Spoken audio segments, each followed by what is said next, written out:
Delta Airlines a été l'un des principaux utilisateurs des avions Boeing depuis son lancement en 1970, en commençant par le Boeing 747 emblématique. Cependant, ces dernières années, Delta s'est progressivement tourné vers Airbus plutôt que vers les avions Boeing. L'une des raisons pour lesquelles Delta s'éloigne de Boeing est due à plusieurs problèmes avec les avions de Boeing, en particulier la série 737 MAX. Ces avions avaient des problèmes structurels qui ont causé 2 crashs et entraîné la mort de 346 personnes en seulement 5 mois. Le 5 janvier de cette année, il y a eu un incident avec un 737 MAX 9 où un panneau de porte s'est détaché pendant le vol.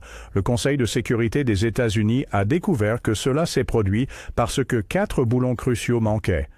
Ce n'est pas seulement la série 737 MAX.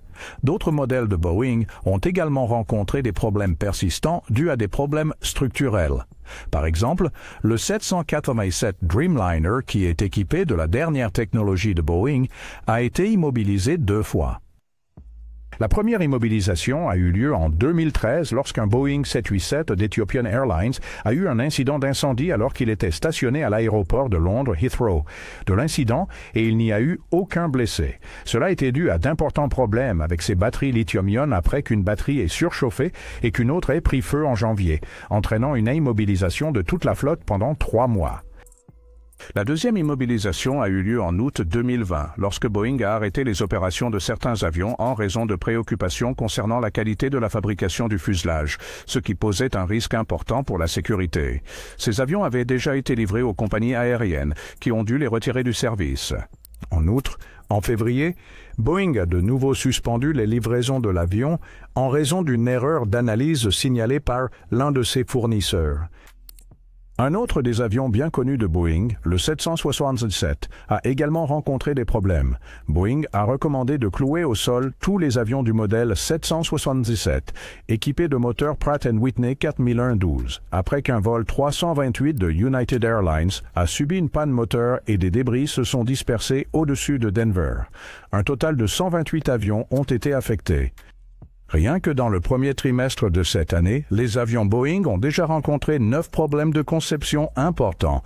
Suite à l'incident avec le panneau de porte qui s'est détaché d'un 737 MAX 9, il y a eu un autre problème en janvier.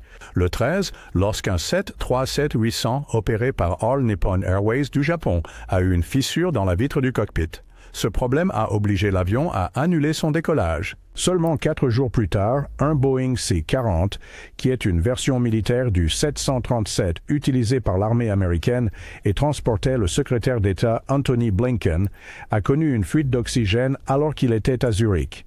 L'avion a dû être cloué au sol et le secrétaire Blinken a changé d'appareil. Le 18 janvier, un avion cargo Boeing 747 d'Atlas Air a subi une défaillance du moteur peu après son départ de l'aéroport international de Miami, provoquant des flammes qui sortaient du moteur. Heureusement, l'équipage a réussi à revenir à l'aéroport en toute sécurité en suivant les procédures standards.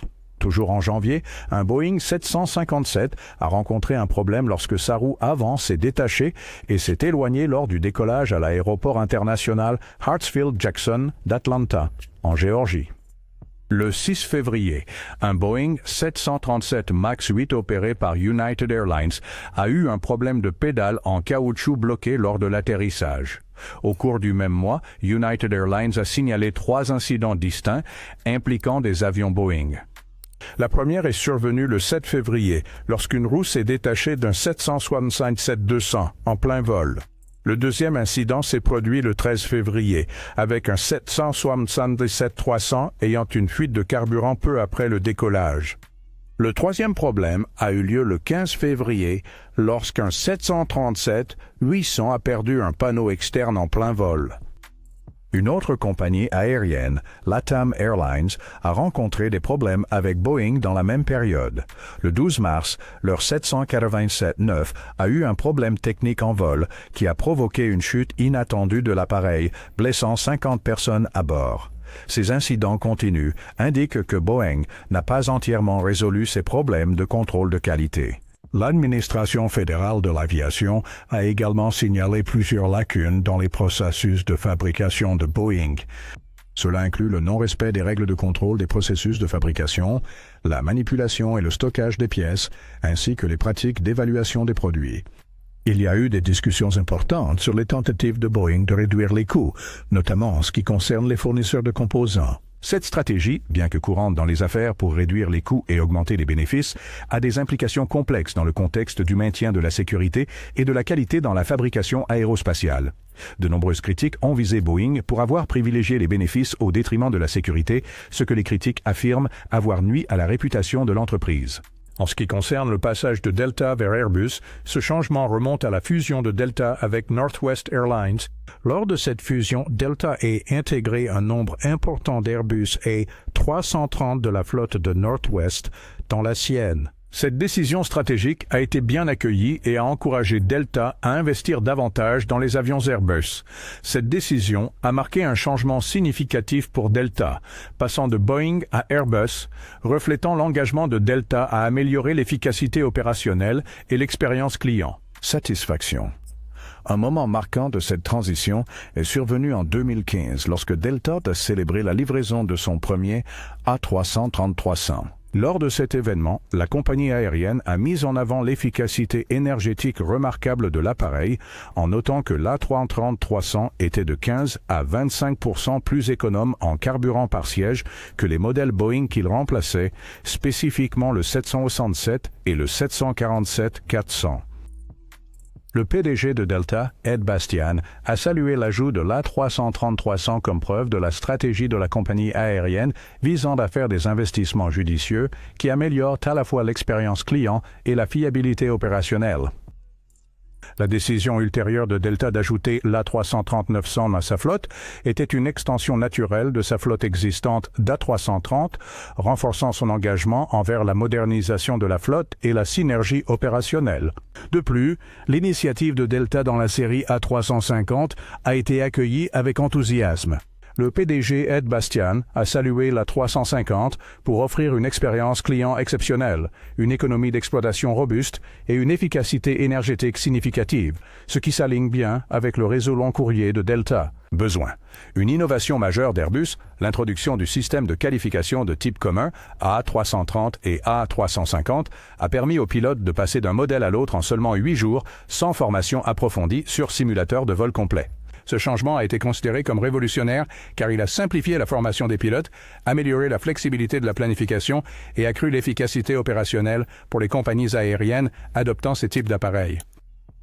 Avançons rapidement jusqu'en 2024. Le renouvellement stratégique de la flotte de Delta a conduit à la sélection de l'A350 000 comme ajout idéal à sa flotte d'Airbus gros porteurs existantes. Bastian a souligné que l'Airbus A350 000 améliorerait l'expérience client grâce à des options de sièges premium améliorées, des équipements de premier ordre et des capacités de fret accrues. Avec le retrait de sa flotte de Boeing 777-200 équité LR, le choix de Delta de privilégier l'A350 000 souligne son engagement envers l'innovation, la durabilité et l'excellence opérationnelle. Le virage stratégique de Delta Airlines vers Airbus pour ses opérations de flotte long courrier est une indication claire de son engagement à moderniser sa flotte, à assurer la compatibilité entre les types d'appareils et à améliorer l'efficacité opérationnelle.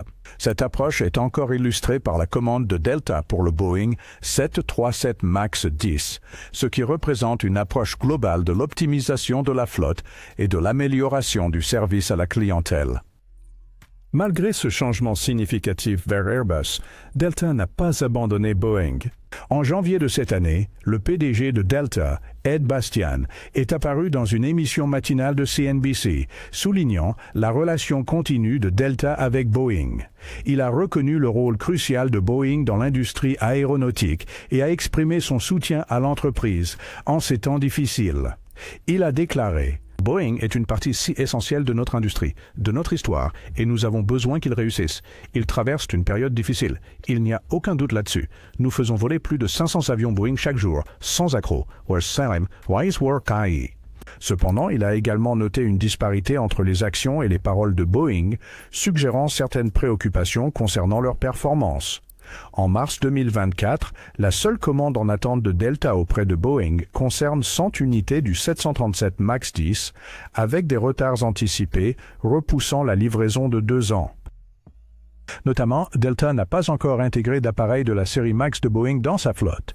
Cette situation souligne l'approche prudente mais équilibrée de Delta en matière d'expansion et de renouvellement de flotte, intégrant à la fois des appareils Airbus et Boeing pour répondre à différents besoins opérationnels et engagements envers l'efficacité de la flotte et la satisfaction clientèle. La décision de Delta Airlines de commander le Boeing 737 MAX 10 reflète une approche prudente mais stratégique de l'expansion de la flotte, conforme à la philosophie de Richard Anderson, ancien PDG de Delta. La stratégie d'Anderson, laisser d'autres compagnies aériennes expérimenter les problèmes avec le type et intervenir plus tard, suggère une approche méthodique et observatrice, particulièrement avec le Boeing 737 MAX 10, qui est un concurrent direct de l'Airbus A321neo dans le segment des avions monocouloirs. L'Airbus A321neo a déjà été intégré avec succès dans les opérations de Delta, avec 52 avions actuellement en service et 101 supplémentaires en commande, prévus pour livraison d'ici 2028. Cela se compare à l'approche prudente que Delta adopte avec le Boeing 737 MAX 10, indiquant une préférence pour Airbus, notamment pour leur fiabilité opérationnelle et la compatibilité de la flotte. Certains pourraient soutenir que Delta aurait encore besoin de plus d'avions Boeing pour remplacer d'autres modèles vieillissants, comme les 757 et 767. Cependant, étant donné la relation de longue date de Delta avec Airbus de plus de 30 ans, passer des anciens modèles Boeing pourrait ne pas être aussi difficile qu'il pourrait sembler. Ce partenariat à long terme a facilité une intégration harmonieuse des avions Airbus dans la flotte de Delta. Opération. En regardant vers l'avenir, Delta a passé des commandes importantes auprès d'Airbus, comprenant plus de 200 avions répartis sur 5 modèles, dont 76 A220-300, 101 A321neo, 12 A330-300, 16 A350-900 et 20 A351. D'ici 2028, Delta prévoit d'avoir jusqu'à 690 appareils Airbus en service. Cet investissement substantiel dans Airbus plutôt que Boeing souligne non seulement la préférence stratégique de Delta pour Airbus, mais remet également en question le marché américain dominé par Boeing, incitant à des discussions plus larges sur l'orientation future des flottes aériennes. Alors que Delta continue d'apprécier Boeing, comme en témoigne leur commande de 737 MAX 10, leur flotte croissante d'Airbus souligne une approche pragmatique pour moderniser et optimiser leur gamme d'appareils, s'éloignant des anciens modèles Boeing qui ne sont plus en production. Cette stratégie souligne l'engagement de Delta envers l'efficacité opérationnelle, la satisfaction du client et la modernisation de la flotte dans une industrie aéronautique compétitive. N'oubliez pas de liker et de vous abonner. À la prochaine.